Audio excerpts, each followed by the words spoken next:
Assalamualaikum warahmatullahi wabarakatuh. Perkenalkan, nama saya Wahyu Erni Setiawati. Saya Sabrina Tiara Sofia dan saya Risa Agustina. Kami dari kelas 12 IPA 3 ingin menjelaskan tentang asam karboksilat dan ester.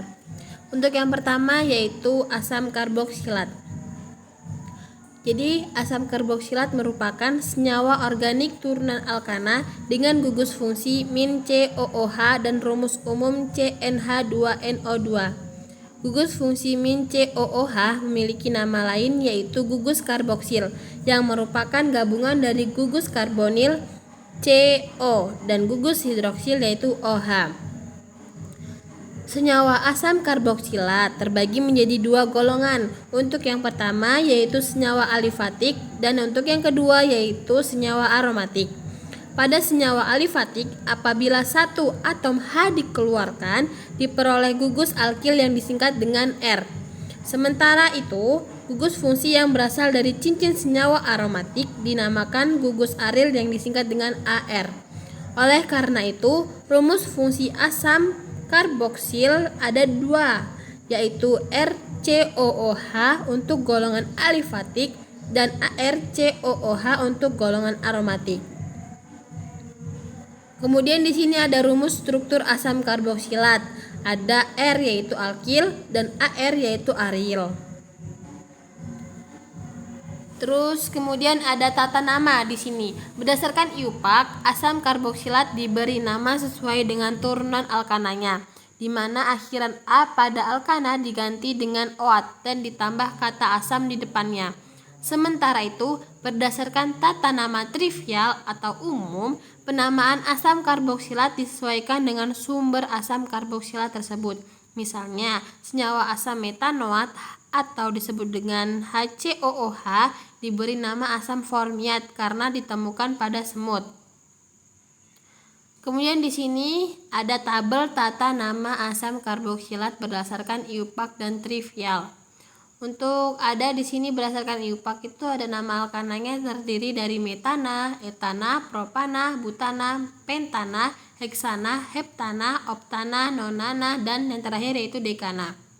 Kemudian untuk yang nama trivial itu nama asam karboksilatnya itu ada asam format, asam asetat, asam propinoat, asam butirat, asam valerat, asam kaproat, asam enantat, asam kaprilat, asam pelargonat, dan yang terakhir ada asam kaprat.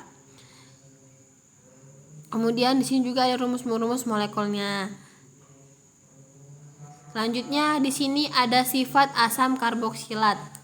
Sifat asam karboksilat itu dibedakan menjadi dua, ada sifat fisik dan kimia. Untuk sifat fisik, asam karboksilat dapat ditentukan dari titik didih dan kelarutannya. Titik didih asam karboksilat lebih tinggi daripada senyawa organik golongan lain. Misalnya alkohol dari golongan alkanol.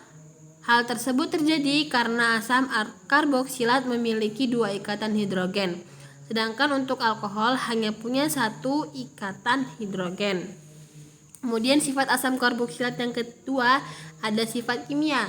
Sifat kimia asam karboksilat dapat ditentukan dari kepolaran dan kereaktifannya. Berdasarkan kepolaran, asam karboksilat memiliki gugus hidroksil yang bersifat polar, sehingga asam karboksilatnya juga bersifat polar. Sementara itu, kereaktifan asam karboksilat merupakan asam lemah dan akan semakin lemah untuk suhu yang lebih tinggi. Biasanya mengandung jumlah atom karbon 10 ke atas. Di sini juga ada tabel kelarutan asam karboksilat dalam air. Untuk jumlah atom karbon 1-4 itu biasanya bersifat larut dalam air. Sedangkan jumlah atom karbon untuk dari 5-9 itu biasanya bersifat sukar larut dalam air. Kemudian jumlah atom karbon untuk yang 10 ke atas itu biasanya bersifat tidak larut dalam air. Di sini juga ada manfaat asam karboksilat dalam kehidupan sehari-hari. Untuk yang pertama, asam asetat biasanya itu digunakan sebagai pengawet makanan. Untuk asam sitrat biasanya digunakan untuk pemberi rasa asam pada makanan. Kemudian ada asam stearat, yaitu bahan membuat lilin. Untuk asam formiat yang terakhir ini biasanya digunakan untuk obat pembasmi hama. Untuk materi selanjutnya yaitu ester akan dilanjutkan oleh pemateri selanjutnya. Kemudian selanjutnya yaitu ester. Ester merupakan senyawa yang dapat dianggap turunan dari asam karboksilat dengan mengganti ion hidrogen pada gugus hidroksil oleh radikal hidrokarbon. Beberapa contoh ester R-COOR ditunjukkan sebagai berikut. Lalu ada rumus umum ester.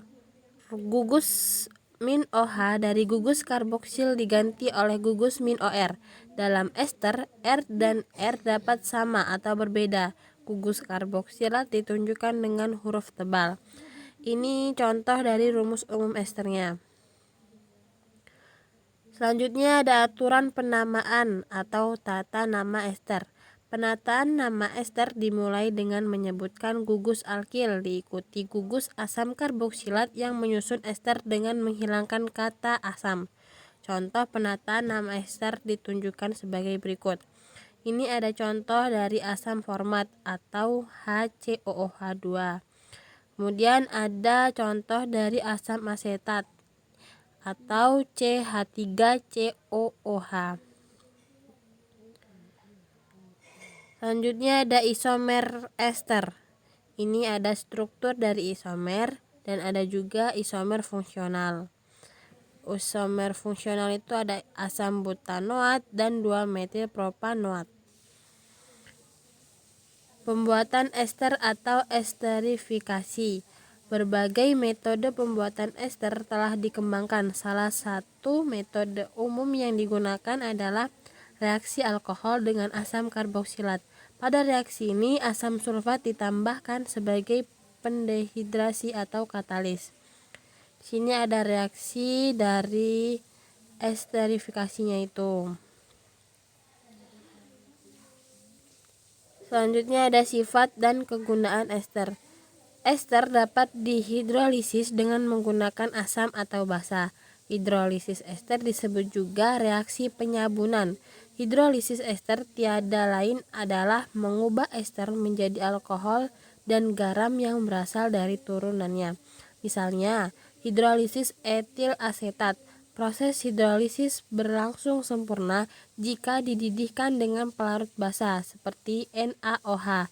Reaksi penyabunan bukan merupakan reaksi kesetimbangan sebagaimana pada esterifikasi, sebab pada akhir reaksi ion alkoksida mengikat proton dari asam karboksilat dan terbentuk alkohol yang tidak membentuk kesetimbangan.